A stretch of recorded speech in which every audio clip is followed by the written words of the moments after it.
It's no secret that the Black Ops 6 maps aren't the best, but they can still be ranked. Let's rank the 16 Black Ops 6 6v6 maps from worst to best.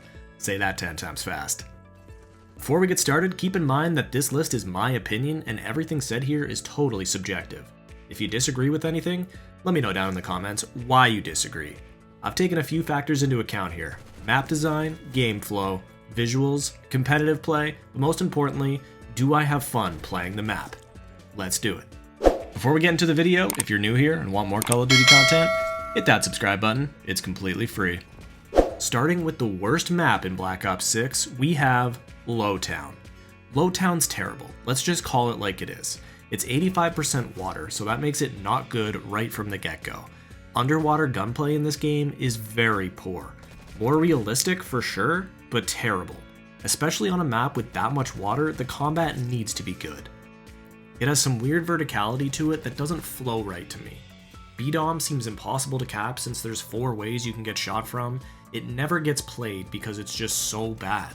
I don't think I've ever seen a vote for it. This is a lie because I recently captured this gameplay, but you get my point.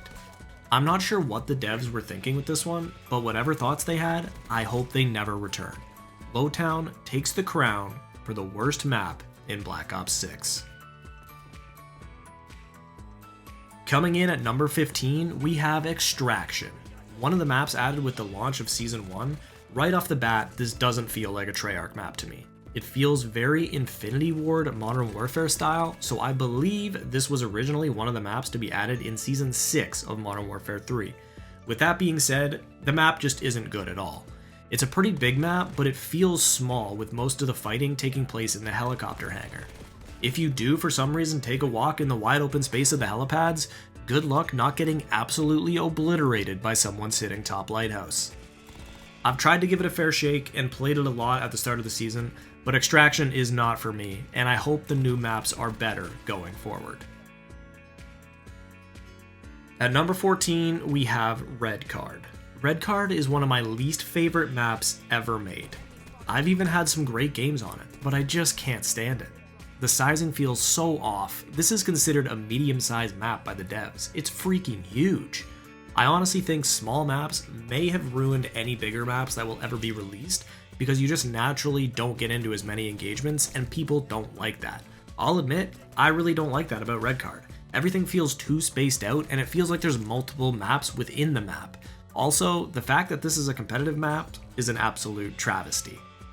Taking us away from the maps I absolutely can't stand, into the maps I just don't like, but can handle playing from time to time. We have Vorkuta at 13 here. Vorkuta gets a lot of hate, which is totally fair. It's not a great map. It heavily favors the massive gear side of the map, and spawns do not flip in this game very easily, so if you don't get the good spawn, you're just fucked the entire game. Is it possible to get out and spawn trap the other side? For sure it is, but that's an easier trap to get out of than the other side. It does have a classic 3-lane design, but it doesn't flow like a standard 3-lane map. Everything feels way too bottlenecked, and all of my gunfights take place mid-map for gear control, or watching the enemy spawn and getting easy spawn kills.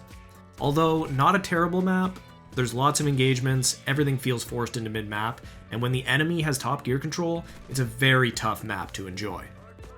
Next, at number 12, we have Scud. I don't know if this is an unpopular opinion or not, but I actually liked Scud and found it enjoyable to play a majority of the time the first few weeks. Is the satellite power position a little cheap? Kind of, but it's so breakable now that you can wallbang it that you don't really notice it that much. Plus, people don't really stand there anymore anyway. The thing that kills it for me is the spawn traps can make it kind of unbearable. But again, that's more on the spawn logic than anything to do with the map. It's a map that doesn't really get played too much anymore, and a map that got a lot of heat at the start of the game, but I never found it that bad. Finishing just outside of the top 10, we have Rewind at 11. I really wanted to like Rewind. On paper, it seems like a great COD map. Medium-sized, 3 lanes, but the flow is seriously off. It's one of the maps that can go to time on kill confirmed in TDM. As soon as this happens once, you know something is seriously off. I feel like there's way too much empty space in the backs of the map on both sides. The only mode I truly enjoy playing on this map is Hardpoint. I think it's a great Hardpoint map. I think Rewind suffers from the same thing as Red Card. It feels too big for Call of Duty today. which isn't a problem with the map, it's a problem with the player base today needing constant action. I think Modern Warfare 3 played a big part in this by having the small map playlist. Players got used to those small maps and high engagements per map. Overall, I don't hate Rewind. I think we could delete some of the back parts of the map to tighten it up a little bit. Starting us off in the top 10 is Vault. Vault is another map I had high hopes for pre-release. At one point, I even said it could end up being the best map in the game. What in the world was I thinking? This suffers the same as Rewind. It feels empty and lifeless and is another map that will go to time and kill confirmed in TDM, if you happen to play those modes. It's one of the few control maps available in ranked, and it's not great to play, but I'm learning to like it a bit more as I play it more. Fundamentally, it seems like a good map. 3 lanes, not too big, not too small, some verticality, flank routes, but it just doesn't end up playing all that well. It's a fun search and destroy map, I will say. That's about the only mode I enjoy playing on it. Vault, I had such high hopes for you, and you let me down. How dare you? Coming in at number 9, we have Hideout. Now I'm going to be honest, at first, I hated this map. But after playing it a bit more, I've really come to enjoy it.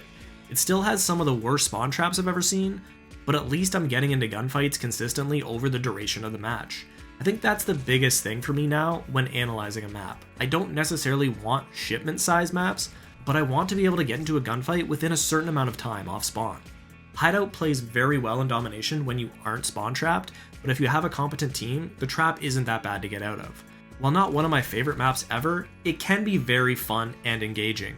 The bar isn't set too high to this point, if we're being honest. So Hideout comes in at number 9. Coming in at number 8 is another map I had really high hopes for, and it mostly delivers. Protocol. Pre-release, I thought Protocol was going to be one of the best maps in the game for pubs and competitive. That's only true for one of those. Protocol is a great competitive map, but not so great pub map. It has a really bad spawn trap if you're playing domination, but that's more on the spawn logic in this game more than anything. At 6v6, you'd think there'd be a lot of engagements. Wrong. It also feels lifeless at times, and this is one of the maps where I found people leaving early a lot. I think the map has an okay design. It's a standard 3-lane design with power positions on both sides, which makes most modes play well. All in all, Protocol is a good map for comp, but not fun or viable in public matches. I hate to say it, but there's going to be a common theme in these last 7 maps. I'll let you figure it out. Payback is a small map set in the game's safe house, the Rook. It's very tight quarters with some indoor and outdoor combat. There is non-stop action in this map, but there's also decent chances to sit back and breathe if you need to. Great for shotguns, SMGs, melee weapons. It's a fun map with lots of engagement, and the setting is a cool callback if you played the campaign. Plays well on domination as you can actually flip spawns on this map. A lot of the other maps just won't flip, and it plays well on most casual modes as well. There's a lot to like here and not a lot to dislike. Just missing out on our top 5, we have Derelict. It felt like the first few weeks, this was the only map I was playing. That's largely due to the map pool we had available and the maps being voted in. I saw Derelict getting a lot of hate on Twitter at launch, but I never understood the hate. It was kind of getting old what seemed like only playing Derelict, but I liked the map. So in the end, it was all good. I think it's fun for Hardpoint and Dom, which are the 2 modes I play the most. It's good for ARs, SMGs, LMGs, Sniper. You can play a bunch of different ways and find success, and that's one of the signs of a good map to me. Starting us off for our top 5, we have Babylon. The first week playing this game, I thought this was one of the worst maps ever made. No joke. Over time, I've really come to appreciate Babylon for what it is. A map designed for non-stop, mindless action. It is the Shipment competitor after all. What I like about this compared to Shipment is that there feels like a little bit of room to breathe, and when I say a little, I mean a little. There's also a bit more cover, which I like. I know fundamentally this isn't a good Call of Duty map, but in terms of being able to load in, drop a lot of kills, and have fun in the process, Babylon does its job very well, and I prefer it to other small maps we've gotten in the past. Coming in at number 4, we have Hacienda, the fan favorite map from Black Ops 4. Honestly, I would put Hacienda higher on this list, but the fact that it's a remake hurt it a little bit.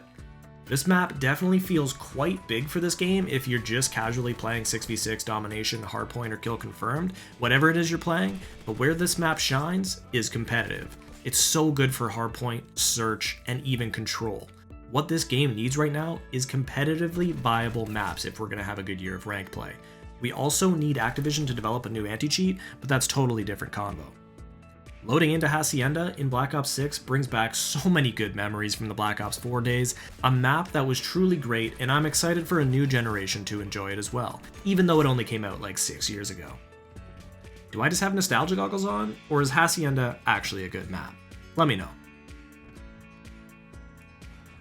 Standing at the bottom of the podium in third, we have Nuketown. This map suffers the same fate as Hacienda. It's a remake, so it gets knocked down a peg. I've always loved Nuketown, ever since Black Ops 1. It felt like a small map with loads of engagement opportunity, but also one you can sit back and collect your thoughts if needed and come up with a strategy for the next best play. That's still what I love about it after all these years. If you want mindless Call of Duty, Nuketown fits the bill. If you want to approach a gunfight in smart strategic ways and play for the win, you can. Some of my best memories on Call of Duty revolved around Nuketown, specifically popping a chopper gunner and going absolutely ham on the enemy team back in Black Ops 1. Back then, people didn't quit the game. They just accepted their fate and carried on.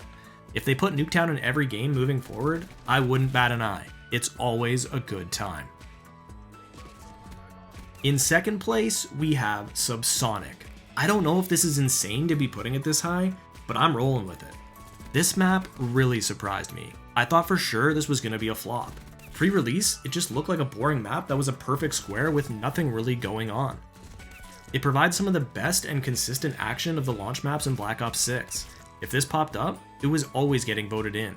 It plays very well in domination and deathmatch game modes. You can run a variety of different weapons and find success, which I mentioned before is a sign of a good map in my eyes.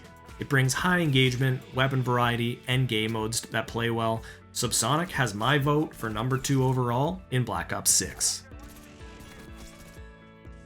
And in first place, the best map in the beta, the best map at launch, the best map in competitive to watch, we have Skyline. Skyline has consistently been one of the only maps a majority of people can agree on is good in Black Ops 6. And they're right.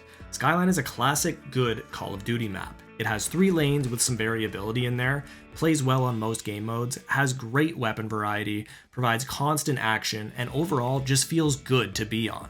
Hardpoint on this map, when security doors don't come into play, is awesome. Search and Destroy is super fun, and domination pubs are the most fun I've had in Black Ops 6. Some maps just have the sauce, and Skyline has the sauce. Easy choice at number 1 for me. That's gonna do it. All 16 6v6 maps in Black Ops 6 ranked from worst to best. What do you think? Let me know in the comments if you think I'm a lunatic, and if you're still here, thank you so much for watching, and I'll see you in the next video. We'll chat then.